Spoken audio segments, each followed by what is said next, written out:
si Jose, nga taga Arimatea. Jose Arimatea, unsay tuyo mo? Gikan pa ako sa Kalbaryo, di naghulat ang patayng lawas ni Jesus nga gilansang.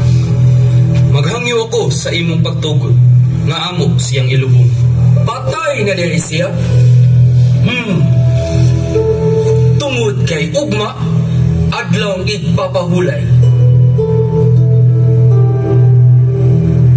Sige, kuhaan ninyo ang iyang lawas o gilubong kini uban sa akong pagtugod. Daghang salamat, talahurong gobernador.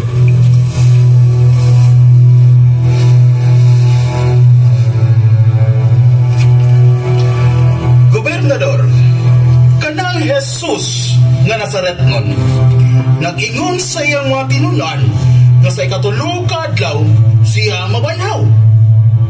Kung kuhaon sa iyang mga tinunan ang iyang lawas, ilang ipato nga tinuod siyang nabanhaw. O kung mahitabo ka na, sa moto kadaghan ang iyang mga sumusunod, ang kasamo mudako. Maayo sigurong manduan ang mga sundalo nga bantayan pag-ayo ang iyang lubnganan. Pagbutang kamo og daghang mga sundalo, siguruha nga walay makasulod o makakuha sa iyang lawas.